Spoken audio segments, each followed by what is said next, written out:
Hi there, this is Ranjit, and in this video let's do the unboxing and have a look at this Oppo F11. And as you can see here on the back, it says that this is also having a 48 megapixel camera, a 4020 milliamp hour battery, but this also has VOOC fast charging and a 6.5-inch screen, and it says Hyper Boost also. And interesting to note that it comes with 4 gigabytes of RAM, but the storage is 128 gigabytes. Generally with 4 gigabyte RAM models we get 64 gigabytes of storage, but here we are getting 128.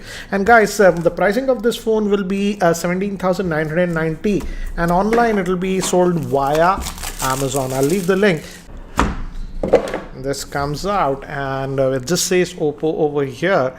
Let's see what else do we get in the box. I'm assuming a screen, a case, a SIM ejector tool, and yes, we get the case and also some booklets and stuff. I'll just keep that to the side and I'll just keep the case here, and it just says Oppo F11 over here. And let's just take this out. And we earlier had the Oppo F11 Pro that had a pop-up camera. This is having a regular drop-down notch design, as you can see, and actually it looks pretty cool in this color. It's known as green emerald, if I recall, this one, and it says designed by Oppo. And this also has a slight gradient tint if you just move around a little bit. We'll come back to the handset later. Let's see what else do we get in the box. So we get that this should be the VOOC charger. Yes, this is the Oppo VOOC 3 charger that you are getting, and this will be the micro USB cable. Again guys, for the fastest charging, use this cable. If you use any ordinary cable, then you won't get that fast charging. And we also have a headphone bundle in the box. I was not expecting that, but good to see that they have done it. Let's quickly open this up.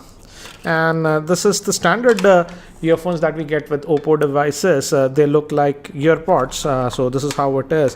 And we also have a button here integrated with a microphone. So that's what we get in the box. So let me keep this to the side and let's look at the handset itself. So this is the handset itself. This is the case. I'll keep the case to the side. Let's have a closer look at the handset now. And it's having a 6.5-inch screen, and let me give you a physical overview first. On the top we have this is your secondary noise cancellation microphone that we are getting, and the build quality looks good. The back is feels like glass and feels actually premium, guys, considering that 18,000 price point. Yes, definitely this feels a little bit on the premium side. We have this power button in this green axle. This is the emerald green, as I told you. Bottom will be the speaker, micro USB port. It should have been USB type C, but yeah, micro USB. We also get the headphone jack and volume rockers up and down, and just by side of that one we have a SIM tray. Let's open this up and have a look.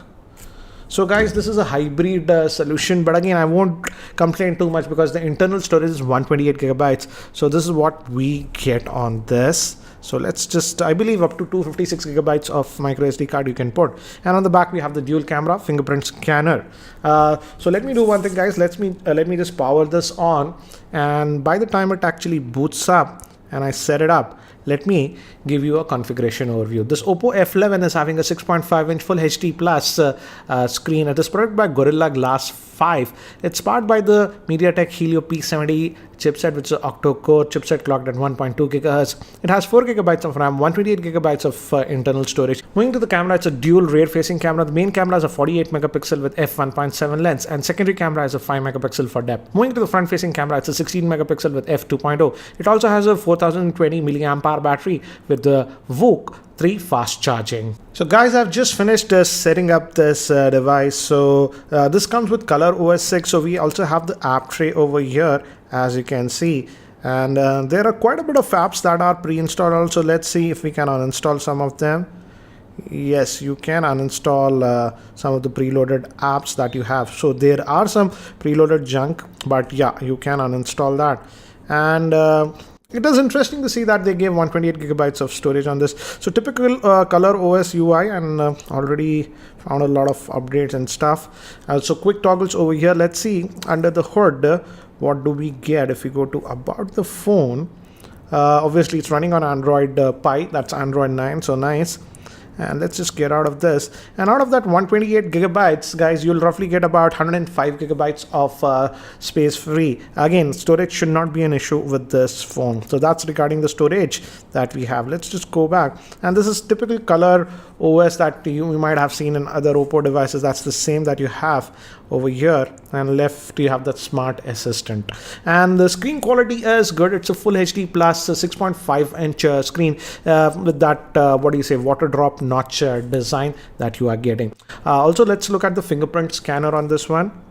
And as you can see, guys, it is actually really fast. We also get the face unlocking option. I've set it up. I didn't enable the race to wake up, but if I just press the power button, as you can see, it unlocks. So the face unlocking is also really fast on this one, but I personally prefer the fingerprint scanner, and as you can see, that's really fast.